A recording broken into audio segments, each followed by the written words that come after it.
are. The loading screen has a backdrop. Ooh. Jennifer. Jennifer. I know a Jennifer, but I don't know if that's her. So here we are. Hi, Jennifer. She's a friend. She's a friend. This must be the Jennifer that I know. And here's a guy without a head.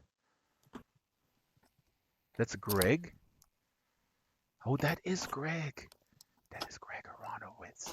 That was hilarious. He had his head in there. And here's Frauke, and here's the gator. Hi, Daisy. Hello, Drax. I've still got my Durkin on. Daisy, your feedback is gone. Yeah, that's strange. Awesome. No, it's good. Excellent.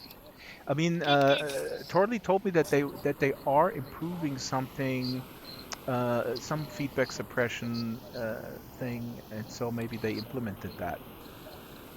Maybe so, or maybe it's just because there's only a few of us here. I don't know.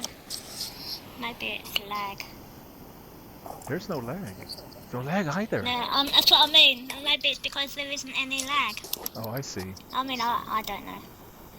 Yeah, but usually, I mean, the symptoms, the symptoms are that you are that the mic is open. So, let me just tell the folks on YouTube, we're streaming from the Hollywood Art Museum, and there is a chat with special effects man and curator of that museum, Greg Aronowitz, and he's right here. Hi, how you guys doing? Greg is talking to me. Hi, Greg. I'm a reporter. Hi. Can I ask you, how are you? I'm good. Good. I'm still getting used to the whole VR thing. It's pretty strange, isn't it? It is. Far out. It's very Ready Player One. And it is far out. And your head was in your shoulder. I've never seen that before. But probably because you had the Oculus maybe hanging down. Oh yeah. I was just setting it. I'm actually completely by myself this morning, so you have to like get everything on and find all your controllers, and I'm still getting used to it. I'm probably gonna be spending a lot of time in here, so I got to figure out how to set that all up. This is really an absolutely fantastic build. This is just amazing. Wow. Oh, thank you. I mean, we're super proud of it. And now that basically lets people be here, although they're actually not in Hollywood. Yeah, which is, the dream of the museum is to actually one day have an actual physical building that people can come from all around the world and look at the artwork. But that's, a ways off because it's a huge project. So this is an amazing first step that allows me to put the collection out there, and people can visit it whenever they want, even if they're, anywhere in the world, which is, I think it's going to help generate a lot of interest, and it'll be fun for me to be able to talk to people from all around the world about what they like about the art and the types of art that they like, and, kind of get a sense of what the real museum should be. It's kind of like an experiment. But I would argue that it is real in a sense because it allows people to come here who wouldn't be able to just hop on a plane and time-wise and expenses-wise and oops, sorry, Torley, I didn't even say hello. Hi, Torley. No worries. I was just marveling here because you're like total red carpet reporter. Yeah, I was like hiding. Dude, I was camping out here for 2 days. It looks great with your arm motion, gesturing the microphone at Greg. It looks very kinetic. This is cool. I was waiting for celebrities, and then Greg shows up, and Jenn shows up, and Torley shows up, and I don't know who to talk to first. And here's Strawberry singing. Strawberry, how are you? Hi, guys. Hi, Torley. Nice to see everybody. Hey, Strawberry. Hello. Hi, Torley. So, I love that people brought lightsabers in. Easy Gator, hello. Yeah, Greg, is Jen this is your here. Hi, Jen. first? Is this your first brush with I guess with social VR, where you actually, or one of the big selling points is that you interact with people that are not there in the physical world. Is that something that you find strange, or is that kind of natural that you're like, oh my God, these people are real? Yeah, no, it's definitely, I wouldn't say strange. It's fascinating and amazing. The greatest part of it is that it only takes about 20 seconds to forget that you're That in you're, VR. yeah, You yeah, know, and the very first time you jump in and you see other people and they come up and talk to you, you're like, "Whoa, this is crazy." But like the conversation we're having now, I just totally forget that you're not in the same room. right. In a few minutes, I'll start pointing to things in this room, my physical room, thinking that you can see them. It's amazing how it really tricks the mind into thinking we are all in this space. Until you knock over your coffee cup or throw something against your screen and you end up on VR fail 2017 on YouTube. I know my dogs just sit here and stare at me and just can't understand what they get really excited when I turn my head and look down. They think I'm looking at them, Oh, that's but funny. yeah, this is my first experience with communal VR. I've actually done a bunch of other stuff in what I would now consider like faux VR, because this is as real as virtual reality can be at the moment. Hmm. But I had directed the world's first um, live action narrative VR movie, which it really wasn't VR. It was just 360. So as a Hmm. viewer, you were able to look around it, but you couldn't interact with it. Mm. And that was like 7 years ago. Um, and just doing things like that, but never to this level. Sometimes people get upset when the media conflates 360 and VR because they say, ah, that's still passive, and VR is sort of fully, you have full agency, and it Yeah. raises like these wrong expectations when you tell, oh, this is VR, and people assume like, oh, I can sort of hop around, do stuff, and then it's just, it's admittedly pretty cool, but it's a different thing. Yeah, but it's not this. Yeah. Well, the But what do you? amazing thing about VR, it's like kind of like the holodeck. It's like it's been science fiction for so long, and everyone's been so desperate for it to be a reality that anything that's even remotely close, they would say, "Oh, this is virtual reality." Like the old video games, they Yeah, would yeah, just right. kind of make the monitor that you put on your head, but it was still just a video game. But what's really funny is one of the artists that we'll see inside, Drew Struzan, who, well, he's going to have his whole own uh, gallery coming up in a little bit. But in the 90s, he was commissioned by the U.S. Post Office to do a series of stamps about the decade. I guess it was in the early 2000s. He did it for the 90s, Uh-huh. and they picked the topics for the 10 stamps, and it was like cell phones and Jurassic Park and And you VR. know and for some reason they chose VR because I guess it was a hot topic, but it didn't really exist. So he called me and said, "Hey, do you have some kind of like VR headset?" So we had just done like a Roger Corman movie or something, and I had made a fake prop Oh my VR God. setup, and he came over to borrow it. And he said, "Well, just put it on and pretend like you're looking at something in VR." So I was like, "Oh!" And he took this picture, and I'm on a U.S. postage stamp representing the 1990s for Well, VR when VR didn't even really wow. exist. So it's That's actually why, makes it even cooler to finally be here and Torley, do talking to you you know guys. this there's a video from 1993, a news report about VR. It's hilarious if you look I on think I YouTube. know the one you're referring to. It keeps getting circulated Right, right. periodically when people are like, "Oh, this was quaint," looking back in the really big bulky headsets, and the optimism. I mean, I'm glad the optimism. It keeps coming back. There's always in the Yeah. technology cycle those parts where there's that, what is it, the trough of disillusionment, that whole hype cycle. It's so funny, and then when we can miniaturize and progress in certain components, it's like woo woo, VR again, Renaissance. Oh, funny humans. So Cool. Should we what are go we looking? inside and check out Yeah. some? What are we Please lead seeing the way, here? Greg. So Cool. excited. And Yeah. for Well, the this is our landing area. So the idea here is that I wanted to make, if I could have the museum be anything I wanted it to be, which in VR I can, I chose to make it a backlot so it really represents Hollywood. And each each exhibit will have its own soundstage. So this will keep growing and growing and ultimately just be this giant, like Universal Studios type backlot. But for now, we have our first exhibit, the Star Wars one, available, and then coming soon is the Drew Struzan that'll be over there with all his amazing poster art and kind of the process of how he creates it. But let's go check out Star Wars. For the YouTube audience, real quick, again, if you're just tuning in, Greg Aronovitz, I hope I pronounced your name correctly. Oh boy. Is that correct? Aronovitz. Yeah. You do special effects, you're directing, and you're an avid collector. And this is, this is Star Wars production art and models. And let's have a look. Solus, hello, Solus. You're dressed for the occasion.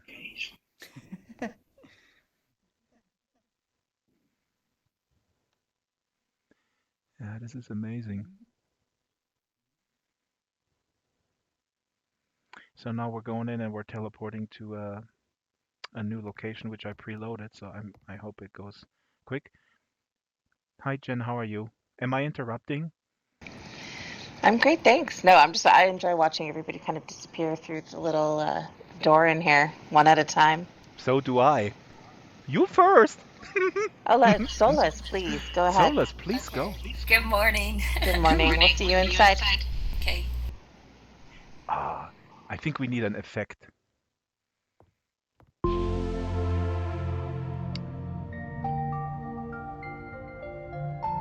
So I preloaded this, so it should go fast.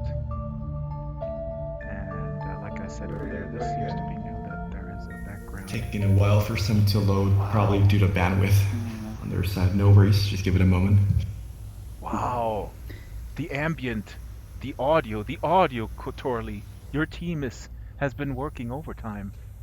Doing what we can to contribute to this awesomeness. And oh yeah, I have to note as well, in the previous lobby in the Hollywood Art Museum, if it seems oddly silent there, it's because of a bug. We're going to fix that later and re-add the ambience. So glad you noticed the contrast though in here.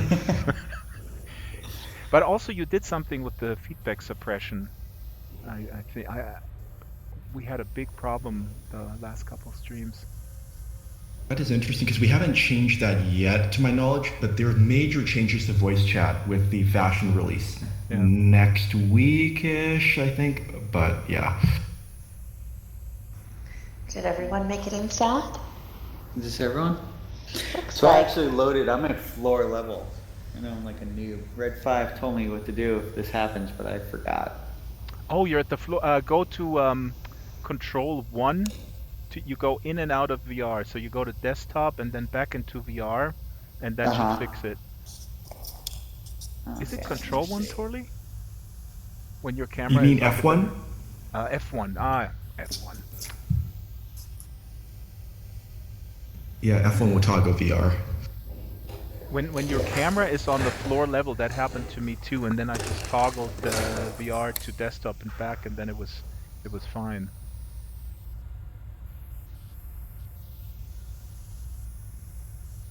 Let me check with the YouTube folks. So your camera is at the floor level, Greg? Yeah. Let's see. So hit F1, then hit F3, and then you should be over shoulder, and then you hit F1 again. F1, F3, F1. Yeah, I'm still here. Ah, crap. What happens if you try walking, Greg? Does it keep it at the floor level? Looks like I can.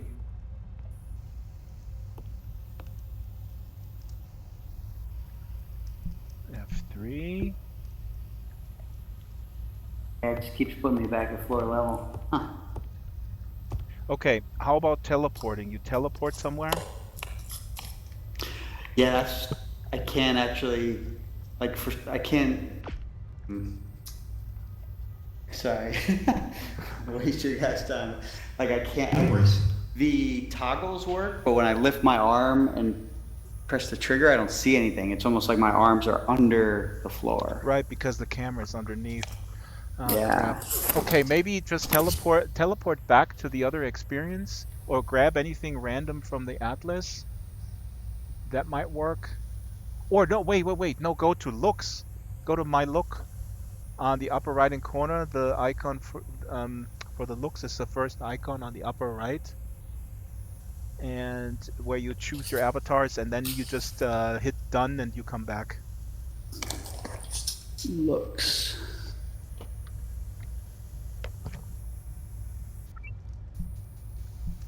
That's a good word to remember because it's like essentially teleporting you. I think it's an unintuitive, but it's a good one to keep in mind if it can work. Let's hope it works. It's so quiet here, and me coming from radio, as I always say, my boss told me when the satellite is out and the feed from Washington is not working, you gotta just keep talking. So, how are you guys? Torley, what is the fashion update happening? Is it on time? I can't speak to all the components of that. That's more of a question for Jenn or Kara. But I'm just keeping my eyes and ears in the audio for not to absolve myself of responsibility, but I'm on the hook for some pretty cool videos for this week. So I will see more about that with the fashion stuff to teach, of course, our creators how to get the most out of some neat things related with that.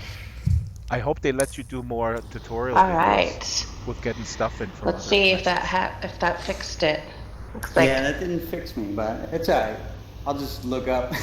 If I'm looking up at the ceiling, it's just because I'm trying to look at you guys, but... If that's too tough, maybe a complete relog. I wonder just relogging and coming back here, visiting directly, like this is the first experience. I wonder if that would work. Meantime, Yeah, they're I just fixing don't it. want to take up anybody's time. I should be fine. Okay, if you're all right. no worries. Let us Yeah. know if you need to give it a shot. I know you've got more tours this week and continue iterating and Yeah, and Yes. And if it's bug, some sort of reproducible bug, we've got to help fix that. So good to know in any case. Wow. This build is Yeah. amazing. Yeah, I love how real it all looks. Yeah. Amazing. So cool. Yeah, so I thought it would be fun to not only showcase the art, but to actually kind of make the environment look a little bit like you were in an actual set from Star Wars. So this is all inspired by the classic trilogy. And this is our Imperial section. You come in.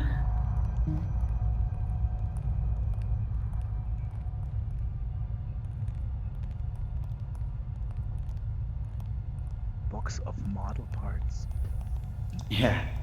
So this is a great place to start because this is a super exciting display for me because this is actually where the art of Star Wars all started. So when George Lucas was originally writing the movies in 73, 74, and they were like called some crazy thing like the Star Wars, the Chronicles of the Quill something, or I don't know. It was like it was a lot more than when it just ended up Star Wars. But he didn't have any specifics as to what anything looked like, and the only thing he knew for sure was that he wanted to have these crazy kind of dogfights like they had in World War One, World War Two. And he reached out to an artist named Colin Cantwell, and a lot of people know the names Ralph McQuarrie and Joe Johnston. Like they were huge in the design of Star Wars, but Colin Cantwell was actually the very first person on board. And these drawings and paintings that you're looking at are the very first ones ever done for Star Wars. So he and Lucas kind of had lunch, and Lucas gave him his script that was still had like, you know, Darth Star Killer and all those crazy things, and and it just said, two spacecraft like weave in and out of the stars and stuff, and it was very nondescript. So Kenwell read that, and during the lunch made some of these scribble notes, and the thing he said that was, his clearest objective was to make sure that the audience could tell the difference between the good guys and the bad guys, because you have to remember, in the early 70s, there had not been anything like this on film before. Like, spaceships would just kind of be on strings bouncing through the screen, or they'd be locked in position like 2001, where they looked awesome, but they didn't like shoot through space. And Lucas had this obsession of just making these like blurry things moving super fast. So Kenwell was like, I have to make sure when you see the bad guys, you know it's a bad guy. When you see a good guy, you know it's a good guy. So he decided to do this lettering system and try and design the good guy ships to look like an X or a Y, and that's where those names actually came from. He created the X-Wing and the Y-Wing, not even thinking that those names would stay all the way through. That's just what he was calling them, because those were his identifiers. And this is the art that he created. And you can see, even though it ultimately changed, there's a lot of things in these first images that kind of held till the end. The Star Destroyers, you take off those giant satellites and stuff, and they're still pretty much, they still look like that. And the X-Wings, it's the basic form is still there. And then this box of model parts, because the other thing Lucas asked him to do, it's on the ground. Sorry, I threw it down there. I'm sorry. There's actually a reset button. Don't throw me out of the museum just yet. This is the cool thing. Something could get you into trouble, but in VR, I think we're okay. I know, Jen. The last time I was there physically, you go like, fun. Here we go. I put it back. There we go. But the other thing Colin was tasked with is to create some models of the ships. And he's actually more known for doing the models than the drawings, because there's a lot of photographs of the models on the shelves in the old ILM. And there's pictures of Joe Johnson, who was the art director at the time, like holding the ships, like figuring out how they would work in the storyboards. They were just kind of, I don't want to say crude, but they were like more of simplistic versions of where the ships ultimately went. But he used a method called kit bashing, where you go out and you buy a bunch of existing model kits of tanks and drag race and speed, like I don't know, this is way early for me to be doing this, but like souped up cars and stuff, and you would go through and you're like, well, I don't want the the windshield of a car or the hood of the car, but I'll take like these little engine parts and take the little radar dishes off of the battleships and all that kind of stuff. And you would throw them in a box and then pick through for the coolest little pieces and glue them together to make a new spaceship. And this box is a scan of the actual box that he picked the pieces out of. It's the pieces that were left over. They've been in that box for 40 years. But did he spray paint those, or did you guys, when you scanned it, you didn't color them? They all seem... Yeah, they're, if you look really close, they're like gray and tan and green, but they're... Yeah, model kits back then, especially since they were mostly based on like military stuff, they were all kind of very similar color. Yeah, greens and grays. Yeah, so this is where it all started. And so once those drawings were done, they went to ILM, and the artists there would kind of refine it, and then they would build their models, and that's what this model over here is. So this is an X-Wing. All the pieces that they would make, and then they would mold them and cast them, because they needed dozens of X-Wings to actually make the movie, both to represent the squadrons, even though a lot of times they were all filmed one at a time, but then they ended up getting blown up, and all kinds of stuff would happen to them, so I had to make copies. So this is a scan of my copy of ILM castings of an X-Wing. So you guys, I mean, all the stuff that we see is those are photogrammetry scans. Yes. Wow. Yeah, and all the art in here is actually part of my collection. So we scanned everything in my collection to put it in here. When did you start collecting this stuff? I mean, almost the entire time that I've been in Hollywood. Before I got to Hollywood, when I was a kid, I would collect movie posters. That was as close as I could get to real art. I didn't even really think about the real art. Like I had books like The Art of Star Wars and stuff, and dreamed about being able to someday see it in person. But when I started working in art departments, I would meet these artists that worked on movies like Star Wars and become friends with them. And then they would show me some stuff. And then, sometimes they'd want to sell a piece if they're putting a new addition on their home. And they're like, oh, I have this drawing that I don't really need anymore. Then as I became really good friends with them, on birthdays, they'd give me a piece because they knew I was really into it. But I think the very first piece of actual Hollywood art that I ended up buying was the maquette of the Terror Dog from Ghostbusters. And the movie had only been out for like a few years before I got here, but someone had it and they were selling it, and I bought it, and I was just amazed that I owned like a piece of the process. And that's kind of what started it. I just, plus because I work in art departments and do a lot of design for film and stuff, I would keep my own work, because the thing is, and one of the reasons for this museum is that you get all these amazing artists in, they do, hundreds to thousands of pieces of artwork for a film. The film comes out, the studio owns all the artwork, like the physical artwork. And a lot of times, especially if the movie's a flop, like it just goes in the garbage. Mm-hmm. If the movie's a huge success, like Star Wars, they'll keep all the key pieces, but all of the intermediate pieces or the like rough sketches, or like so much of it just ends up getting trashed, or like ends up, some PA steals it and takes it home, and then 10 years later like tries to sell it for $100,000, or so my goal is to like collect as much of the stuff as possible to be able to actually share with the world, and not just have it be in some collector's room or some producer's house, or in the garbage rotting away. This is awesome. I mean, why do you even need a physical space?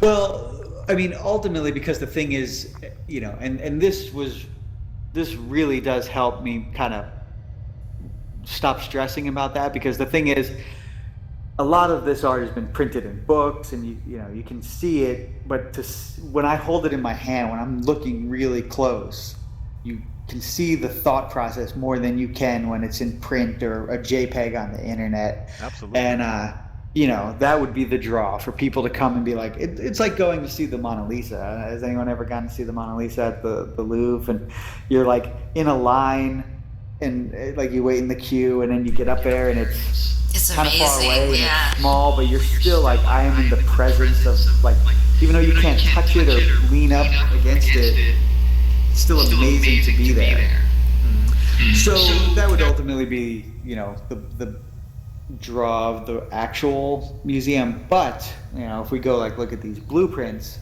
the scans and the resolution in here are so good, and this is only going to get better. But you can actually lean into these closer than I'd probably let you if we were actually looking at it in real life. Right. And if I would do this at your place, you were like, whoa, step back. Yeah, don't touch it. But here we can get super close, and you can see where they erased lines and details you would never see in a coffee table book or just in a JPEG online. And no, and we're here together, and we can discuss it in real time. Yeah, we can talk about it, and I can tell you all the crazy stories I know when the artist that did this stuff, gave it to me. And my favorite story about this is after ILM would do drawings of what they thought the X-Wing would look like, they had to ship it over to England, where the film was actually being made. And they were building all the full-size sets. Now, keep in mind, again, this is the 70s, so there was no internet, there was no email, there was no even fax. So they had to like snail mail the drawings over there, but then they'd be on the phone, but again, the phone would be like delayed and echoey, and it's kind of even hard to imagine these days, especially since we're in this virtual world talking to each other from all over the world in real time. But they would do versions of the sets and spaceships to what they thought they could build, and it kind of went back and forth for a couple months until they both agreed in one direction. But these blueprints are early on, and one of the cool things about this is you can see, like in this forward drawing, the engines, which ended up being round, they're kind of flat where the wings touch. That was based on a Ralph McQuarrie painting, and it's listed as obsolete here, but then it came back because that's the version they went back to for The Force Awakens. But the other cool thing is, if you look at some of the titles on this, it says X-Wing, it says EX-Wing on a few of them, because on the phone calls they just heard it's the X-Wing, and so they assumed it meant like of past tense. Oh my gosh, yeah. That's great. And I never knew that. I haven't put them in the museum yet because I'm trying to kind of like stick to a linear storyline, but I also have Y-Wing blueprints, and it says WHY. Oh my god. Why is my ex so mad with me? There you go. I also own the original blueprints for the Rebel Blockade Runner, but when it was the Millennium Falcon. So the blueprints say pirate ship, which is kind of cool. Because it was even before they named it the Millennium Falcon. And then here, this is supposed to be a finished model of the X-Wing. Someone took it. I don't know if someone wants to hit reset. I can't because I got the worm's eye view here. But the coolest thing about the X-Wing is that you can pick it up and run around like you're making it fly. On here, it's gone. Does not yet have an actual shooting miniature of an X-Wing in our collection. But this icon's reproduction was a gift from Lucasfilm. It is highly accurate and shows how all the elements came together to create the final X-Wing. This completed model demonstrates one of the Star Wars design so believable. The artist chose to distress painting sets, props and vehicles, props and vehicles to make them appear aged to make them appear aged. This separated Lucas's galaxy from the Hollywood Art Museum does not yet have an actual screen-used shooting miniature of an X-Wing in our collection at the time. But this icon's reproduction was a gift from Lucasfilm in the mid-90s. It is highly accurate and shows how all the elements came together to create the final X-Wing we all know and love. This completed model demonstrates one of the key elements that made the Star Wars design so believable. It only plays for you. Chose That's to the thing you did with it, at least, to make it so everyone else, like if people were going to different narration stations in order to be way clever. What do you mean, Charlie? The only place for me that you guys have fun at the office, and you're like, we're going to put this so Drax goes crazy because it repeats itself 20 the day the Earth stood still, and It's all in other your head. popular sci-fi at the time. All right.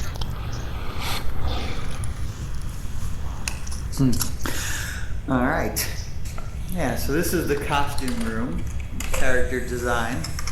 So over here we have artwork by John Mallow, who actually won an Academy Award for his design for the Star Wars universe. And you can just kind of see, these are all from Empire Strikes Back, so you can kind of see how he made some changes, including to Joe Johnston.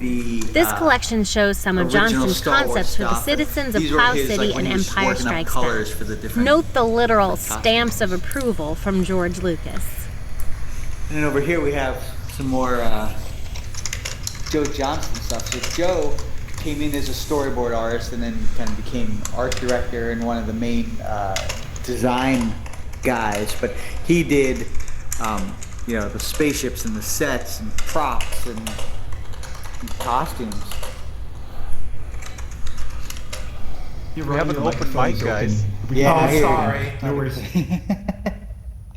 But these were, I think there was supposed to be some kind of ice miner, that very first one, and then some of the Terrestrial patrons of the Mos Eisley Cantina. The other ones, and if you look closely, his sketch of the Duros alien demonstrates the planning of proportion to a human head prior to sculpting the mask. And he would say, like, Joe okay, Johnston and also perfect contributed to and the wonderful, alien and some would be inhabitants of the like, Star Wars no galaxy. way, and, This selection of thumbs sketches down. includes So early he would just go concepts for through and Empire stamp. Strikes Back, But including again, it Yoda, kinda tells the you, Ugnaughts, like, where the and mindset was in Wumpas. terms of the art. Hundreds Like, of drawings now, were you done know, for I every consider element these, of the like, Star Wars priceless franchise, treasures, as but you can see by the just numbers next working to the tools and, signatures. you know, color copies were super expensive back then, so they would just do this beautiful art, and then Lucas would come in with a giant, one of those stinky Sharpie markers from the 70s and just like put giant X's on them or stamp on them or write on them. And, you know, it just didn't seem to matter. Now it's kind of cool that it's there, but I probably would have had a heart attack if I spent like all day doing a drawing or a painting and then he came in and just started writing on it. Yeah, it's like it takes on a lot more significance in hindsight. Yeah. With everything, the cultural phenomenon that Star Wars has become, it's like all those first drafts or alternate things that were not approved. They take on new value. But Yeah, it's well, interesting what you you know, said and- earlier about like that, because if something is a flop, then they toss it, but that movie may be, you know, become something of enormous cultural significance 10 years down the line, and then all that stuff is gone. So in this case, it became a success, so that stuff is here. Mm-hmm. But we don't know how many wonderful things are gone. Yeah, it's true. I mean, I couldn't collect stuff fast enough, even if I had all the money in the world, like to preserve everything, because, you know, so much of it is just gone already. I mean, it didn't really seem to matter. The whole art aspect of it, even though it made all the films we love what they are, the process of doing it didn't matter beyond the actual doing it. And that's what we're trying to change with this museum. So here we have some creature work. So this first one is a Phil Tippett. So Phil is most famously known for doing all the stop motion animation in Star Wars. And then he later went on to do like RoboCop and Starship Troopers and a bunch of cool stuff. But he did in the first Star Wars, he did the holochess game, but he also designed a bunch of the aliens for the Cantina. And so this drawing is one of his first rough thumbnails for the Davos alien, where he's trying to figure out how it would fit around a human head as a mask. So I kind of did that rough Phil sketch and then Tippett went in created some of the to clay earliest and designs for sculpted the mask. extraterrestrial patrons of the Mos Eisley Cantina. His sketch of these the are, Duros some alien Joe demonstrates the Johnston's, planning of proportion to a we have the human head obnoxious, prior to sculpting the mask. And then Joe Johnston pretty also sure that contributed these to are the Wampa alien designs. inhabitants of the Everyone's Star like, oh, Wars some kind of galaxy. Chewbacca This version, but this selection is of from Empire sketches Strikes includes Back, so early Chewbacca concepts was for already Empire established, Strikes but, Back, including Yoda, the Ugnaughts, you either be the and Wampa Wumpas. or Hundreds of drawings were done early for versions, every there was, element like, of the Star Wars Yuzzles or something franchise, that as you can came see by from the numbers next to the Splinter in the signatures. Mind's Eye, the book that was supposed to be the sequel to Star Wars. Potentially it could be that. Joe has done so much art for Star Wars, and it was like so long ago. I'll like pull up pieces and ask him questions. He's like, yeah, I don't actually remember even what that was when I was doing it. So, but then this last one is clearly some early iterations of Yoda. Wow. Had him in a little hat. Those are cute. keep his head warm. You know what is really cool about this, because it also shows you how long that process is until you derive at something that is then used. And that's not to say that some of the stuff that is in progress is not also really interesting, but today when everybody assumes so like things have to kind of go fast and sort of the general attention span to kind of sticking to an idea and pursuing it until it comes to fruition, maybe that helps bring some of that back for the kids. More room for exploration. I was actually reading a really cool story with Ben Bird, the sound designer for Star Wars, and about all the sounds that he made for Star Wars that were rejected, but he used them in later movies or things like that. Right. Yeah. Yeah, and he's like a perfect example of the exploration and experimentation. Like, I don't know, like, so many sound designers that I work with today, like, and again, it's because we're trying to do everything so fast and everything, but they're like, search digital libraries and stuff, but Ben had just gone out in the world and just, just walking around hitting things with hammers and stuff and recording them, but he created these amazing sounds that we've never heard before and we'll never forget. So yeah, there's so much cool. serendipity. Like, sometimes I've read stories of some sound designers just being in like their hotel room, and the microwave happens to make a really cool sound that could be turned into a force field. Actually, I think that's one of Ben Burtt's as well. Yeah, and he pitched it down, and it became a force field, and I think it was a Star Wars or something. But he got use out of that. He was frustrated that day because he couldn't. He was looking for certain source sounds, but he didn't have that intended result. And here, serendipity, right? Yeah, well, that's kind of leads us over to here, because not everything starts out as what it ultimately ends up being. So here we have some bounty hunters, with the exception of this drawing here on the right. It was not originally Boba Fett. When Star Wars was a success in '77, Lucas automatically was like, I'm doing the sequel. So he retained the art department. He didn't even have a script yet. And he tasked Joe Johnston and Ralph McQuarrie to create kind of like a super stormtrooper. And he's like, somewhere in the story, there's going to be like, Darth Vader's henchman. And so Joe kind of went along the direction of designing him, like pulling from the Japanese armor influence that Ralph was originally using for Darth Vader, so that it kind of had little aspects of Vader in it. And this kind of evolved into the Super Trooper. And if you've seen like the prototype Boba Fett suit where he's all painted white, that was because the Super Trooper became like the Snow Trooper. But then Lucas loved the armor so much, he's like, let's bump this to a main character, and it became Boba Fett. So that's kind of like where it started there. And then those are some other bounty hunters, the crazy ones that were just kind of standing around in the background with the bandages wrapped around their head and stuff. I like how diverse the bounty hunters of Star Wars are. They just come in all shapes and sizes and droids, like IG-88. Yeah. Why do I have to stand in the background? But that's what's so amazing about the design of Star Wars. Like, so IG-88 is like a prop. He doesn't even have dialogue or anything, but we all instantly fell in love with him. He has action figures and, bed sheets and all this stuff. He doesn't do anything. He just looks so cool for about 8 seconds of film. Yeah. Yeah, but there's very few universes. You can have background characters that can end up having like entire series based on them because they're just so cool. All right, so this is getting into a little more of creating the environment. Creating the world. Yeah. And again, talking about, things that started out as being part of something and then didn't make the cut, then they actually, in this universe, pop up later. So here, along this wall, we have Vader's castle on Mustafar. And those were drawings done, again, right after Star Wars. So, like 1977, 1978. Joe Johnston did them. Ralph McQuarrie had done some iterations of it too. But ultimately, it got cut from the script, whether it just kind of bogged down the story or they felt it was just too hard to pull off at the time. But it resurfaced just last year for Rogue One. We actually go back to that same location, and it is actually still very similar to the drawings that Joe and Ralph had done in the late 70s.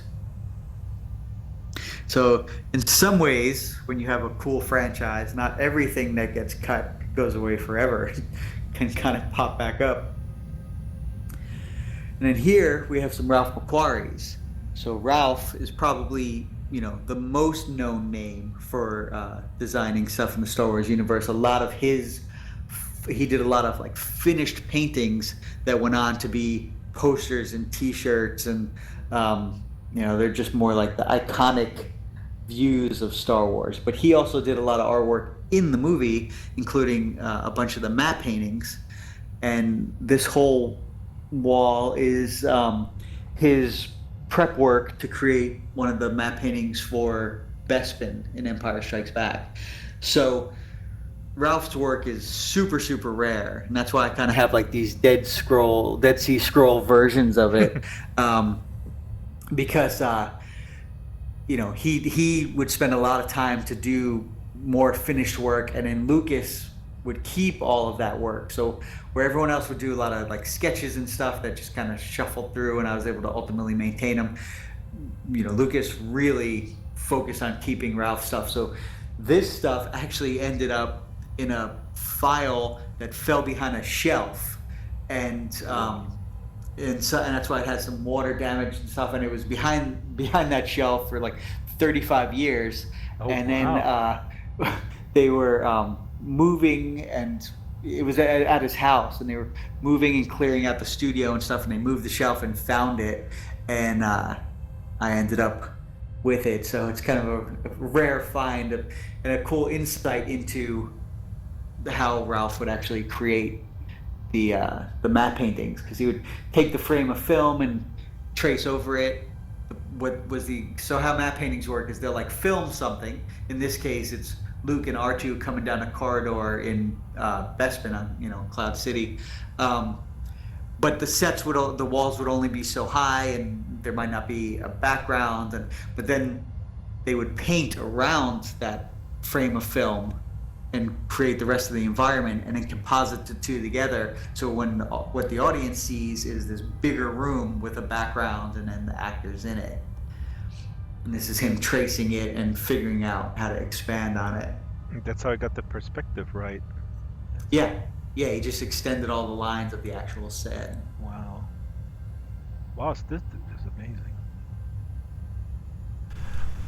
This is a fabulous tour. Thank you so much. Oh, no problem. Thanks for being here. Fun. Let's see, and then over here, we have a couple other set things. This is a blueprint from England. This is them taking some of the ILM design work and expanding it into actual real things. So this is a gantry from the Rebel hangar.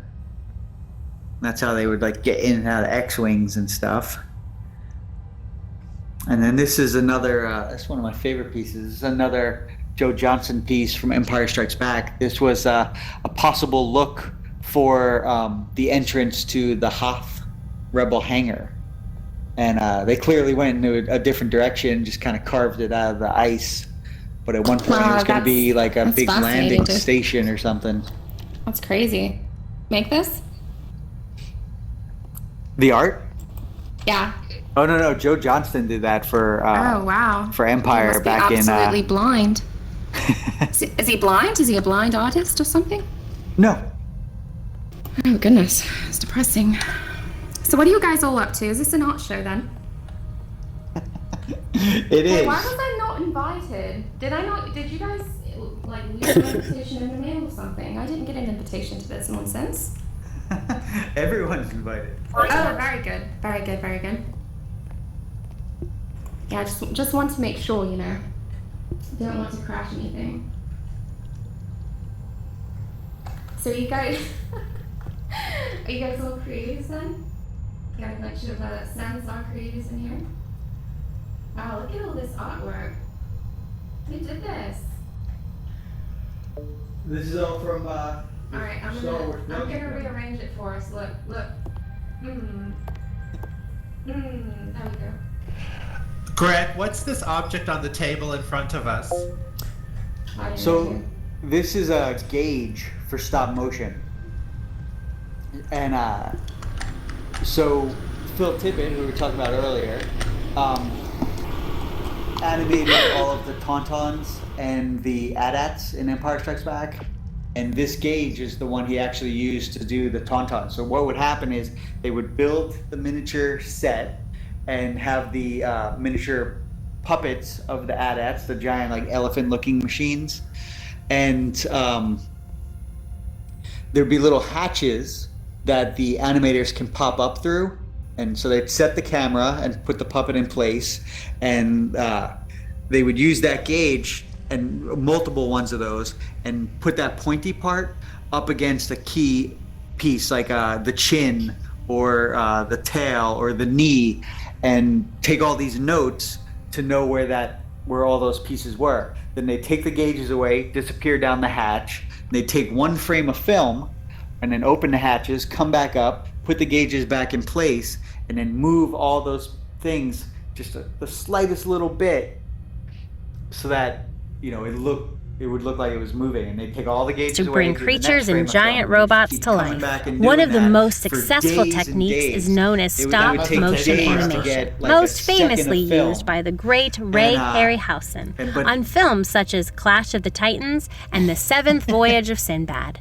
Animator Phil Tippett created some of the most astonishing stop-motion effects ever put on film for Empire Strikes Back, both with the Tauntaun and the At-At sequences. The final scenes were produced using detailed miniature puppets, models, landscapes, and background paintings, painstakingly moving every articulated joint of the puppets, one small increment per frame of film. The amount of movement would be measured by using a series of gauges, such as the one featured in the center of this room. In addition to all of the artistry needed to create these elements, Tippett created hundreds of pages of sketches and notes to perfect the sequence of movements and walk cycles. He studied the lumbering walks of elephants to create the imperial walker's stride, and made extensive notes on the combined movements of a horse and rider for the Tauntaun shots. It's super hard to find them outside of Lucas's collection. But when Empire came, artists like Joe Johnston got a little wiser, and he would Xerox his original drawings and then put the original drawings in his drawer and then hang up the Xeroxes. So when Lucas came in with that giant stinky marker and stuff, or didn't like a storyboard and ripped it up, the originals were preserved. So there was more for people like myself to be able to get a hold of to share with you guys. Wow, what sort of training did this guy have? What sort of what? Was he like a trained artist? Yeah, he had gone in for industrial design. Oh my god, I can't tell.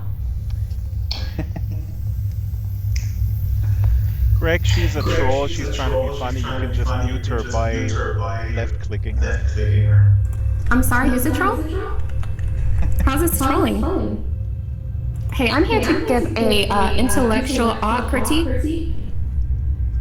This isn't trolling, this is art, dude. Do you know how it works? So this storyboard, if you guys can see me over here,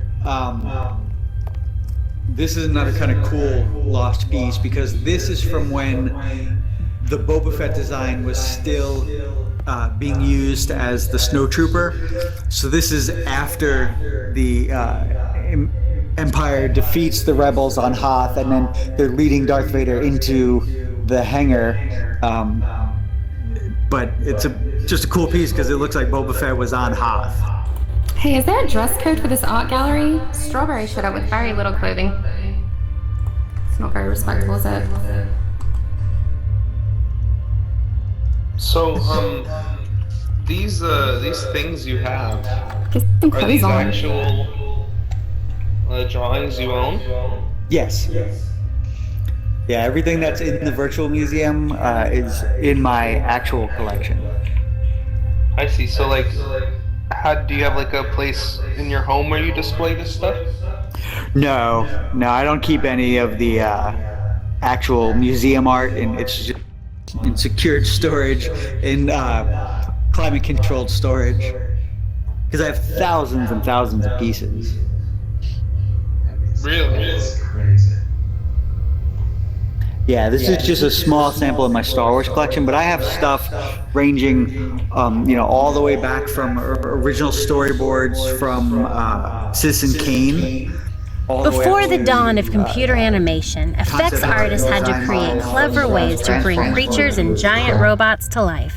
One of the most successful techniques is known as stop-motion animation, most famously used by the great Ray Harryhausen on films such as Clash of the Titans and The Seventh Voyage of Sinbad. Animator Phil Tippett created some of the and, most astonishing stop-motion effects ever crazy put on echo film again for in Empire here. Strikes Back, both with the Tauntaun and Simon, Rat can you please Hat. mute your microphone? Could The everybody final turn scenes off were their produced using microphone so that detailed we can miniature hear puppets, properly? Mute models, Simon. landscapes, and Lavender's background talking through paintings. him, too. Painstakingly moving Just every mute him and articulated joint of the her, then puppets, you're one small increment probably per has his frame of speakers film. open to the The room, amount that's of why we hear movement would be all the measured echoes coming by in. People? using a series of gauges, Just left such click as the on one them and you'll featured see a in the mute center of button this on the room. lower left In of addition that. to all of the artistry Pretty needed to create straightforward. these Under the name elements, tag. Tippett created hundreds Just of left click pages on of anyone. sketches and notes to perfect the sequence of I'm movements like and moral clicking. cycles.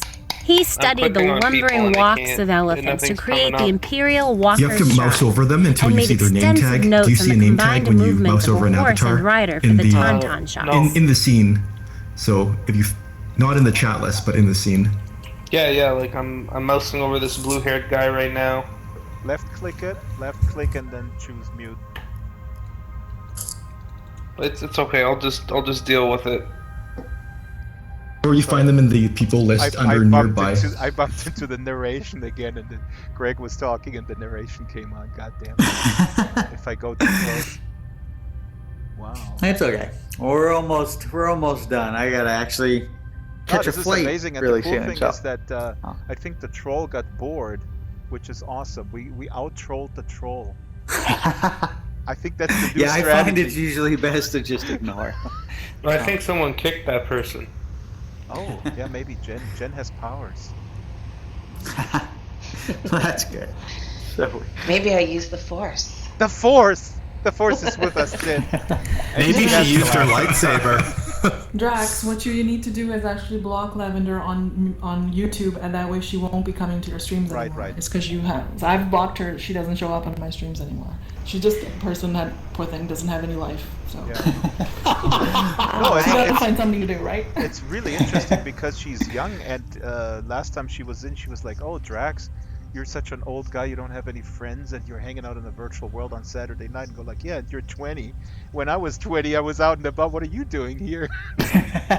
So anyway, so crazy. All right. Yeah. So we got a few minutes left to go. Yeah. Couple minutes left, but you guys should come in and check this stuff out and read these notes, because this is like all the back work that Phil Tippett had to do to create that animation. If you pop in Empire Strikes Back, just watch the very beginning and just think about like when that Tauntaun's running or those AT-ATs are approaching. That was all done like frame by frame, all by hand. It's pretty amazing stuff. here it says keep ass level, front only. Yeah, because they would go in and study elephants and camels and just do high-speed photography and then look at each frame and know where every muscle was when something moved and then just reproduce it with little puppets. It's crazy. So how much do you think your cinema collection is worth? I mean, it's priceless to me. I don't know. It's one of those things where it's like, one man's treasure is garbage to someone else. Like that troll was just like, oh, what is this artist blind? It's like, my collection, I call it, particularly with Star Wars, I call it the lost art of Star Wars, because there's other people that have the big finished pieces that everyone knows, and they pay millions of dollars for them, and then I have these things like Phil Tippett's notes, and nobody even wanted these, but to me, like, this is what made Star Wars, not necessarily that big finished painting, but like all the work that built up to it. So it's like, this is the stuff that isn't published in the books, and people don't focus on because it's not a big pop piece. But well, it's inspiring, I think, for someone who wants to get into the heads of people who and gets in the creative process and gets inspired by that. It's absolutely. Yeah, I mean, for me, like, Star Wars is the holy grail as a filmmaker. If I can figure out what it is, like, I'm addicted to Star Wars. I'm a grown man, and I could be walking through a store or something, and I can spot that title font from like 8 aisles away, and I'll run to check it out. And it's like, how many versions of Darth Vader do I need to have? But it's like cookie jar or whatever, I'll buy it. It's like, if I can figure out what it was that made that work, that affected me, that'd be amazing. You could stop anytime you want. I try. I'm like. Well, at least now I've refined my addiction to just original art from the production, as opposed to every single little action figure and stuff. So do you ever do you ever use any of like the notes or the little drawings as toilet paper? No. Because I mean, you can do that if you want. You own it. Like a rich person does that with a $100 bill. Oh, somebody. Oh no! So Jason warned me this would happen. I'm gonna clean it up. What happened here? But see, yeah, but it's great that you made these dynamic. I mean, because that's what you can't do in a real museum, in a physical Yeah, but the world. downside is the trolls can throw stuff around and then it's like this. Well then. Yeah, well, in future use, I'll have to figure out how to do like a hidden, like total reset button, so that when I come in to talk, I can just like put everything back. But this room is particularly cool to me because I wanted to show how Star Wars lived, the art of Star Wars lived even beyond the making of the movies, and it was kind of how I got to be part of the Star Wars galaxy, because I had the license for a bunch of years, and I created these sculptures, and so it's fun to be able to like have these things that I grew up with and loved, and now I get to like make my own version, and then people can buy them and have them in their Star Wars collection. But one of the coolest parts of being able to create the product was when I went and did that box. I wanted to have some really cool Star Wars art, and so I went to Drew Struzan, who is the artist who did posters for Star Wars, and he actually made the box art. Now, at the time that I was doing this company called Legends in 3 Dimensions, one of my main goals with it was to help establish recognition for the artist, because throughout the history of collectibles, action figures, and even like we were talking about, cookie jars and Hallmark ornaments or whatever it is, like other than comic book artists, no one ever got any credit. Like you would buy this awesome action figure, and as a kid I'd be like, I wonder who made this. I wonder if the guy who made the Boba Fett action figure is the same guy who made the Hammerhead action figure, and you never had any idea. So I really wanted to kind of help forge the way where people got credit for their work. So when I created my pieces, I would put credits of the team that helped me do it, and one of the things I would do is put photos on the back of the box. And when I was doing the Star Wars box, I asked Drew to do the art. He said he would, and he's like, "Are you going to put a picture of you on the back of the box?" And I was just like, "Yeah." He's like, "All right, well, I'll paint your portrait." And he's most famous for painting portraits. So I was like, oh my God, that would be amazing to have you paint the portrait. And if you come look back here, this was the comp he had done. So we did this, and I had to show it to Lucasfilm to get approval. And so I had to bring it into George Lucas. And so when Lucasfilm saw that Drew had made me into an X-Wing pilot, which I didn't expect, I thought he was going to do a little box with just like a drawing of my face. Lucasfilm was like, whoa, that's a little, over the line. They were like, but we'll see what George says, and we never did anything like that, so we had to show it to George, and he said, he's like, yeah, that's fine, I like it, just take off the lightsaber because you're not a Jedi yet, because Drew had put a little lightsaber on there on the belt. So I ended up getting to be an X-Wing pilot. Excuse me, Yeah, mute Catholic. That's my fault. That is my alarm. So wait, that's you on the. That's you in the plane. That's you in like the outfit. That's such a cool story. Get ready to go catch your flight. That is him. You have that kind of hairstyle? Did I have that kind of hair? Yeah. Yeah, I did. I did in 1995. You had the Jersey Shore blowout.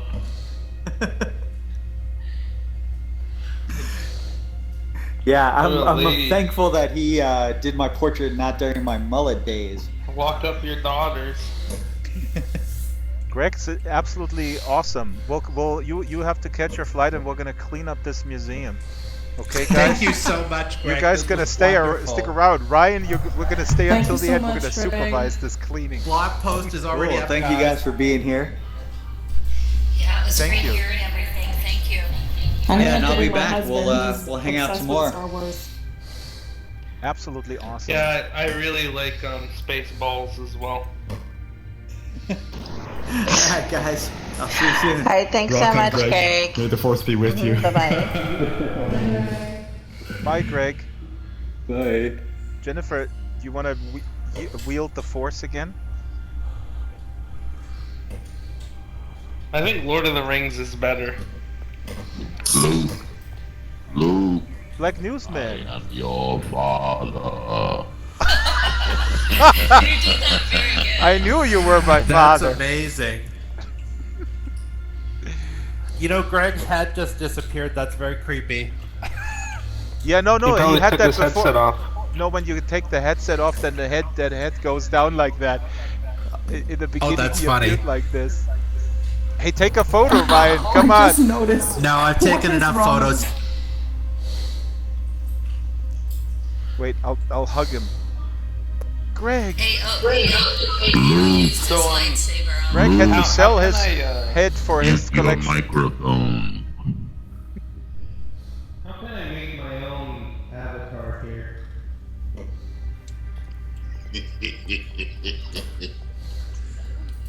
I'm sorry, Or am I Cerberus.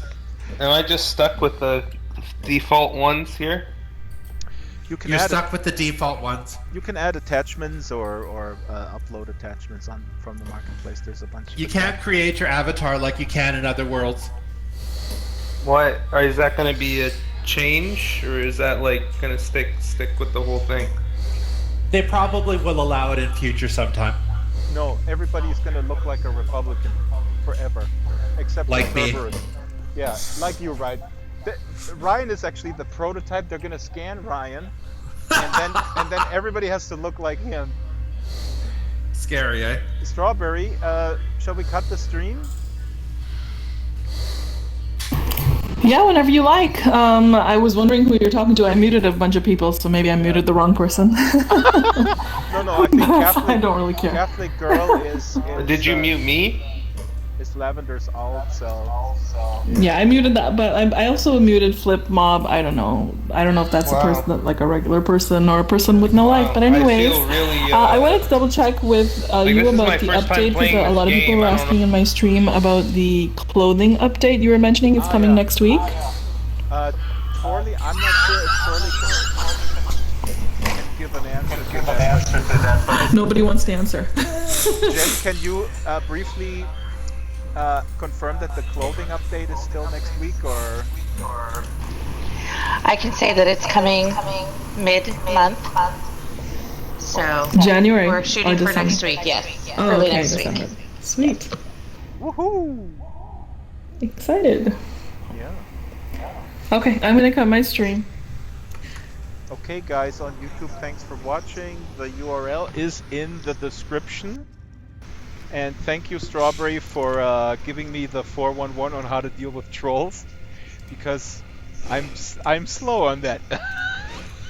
No, Drax, all you have to do is block her on YouTube, and Right. she will never know what you're doing and where you're streaming, and you won't have to deal with her. I have all the trolls blocked on YouTube, so, you know. Took me some time to Because figure she out how shows up at your stream all the time. Yeah, It's yeah. ridiculous. Well, she showed up also in Second Life because I had the slurl, which I Yeah, now but block out on the. You don't need to do that. You just need to block her on YouTube, and then... Okay, anyways, let me stop my stream. Okay, guys, I'm gonna stop the stream too, and we'll see you Saturday. Oh, streaming folks who are watching Saturday 10 a.m. We're gonna shoot a really cool crowd scene in Astroport, but I already said that, and I will re-announce it. Thanks for watching.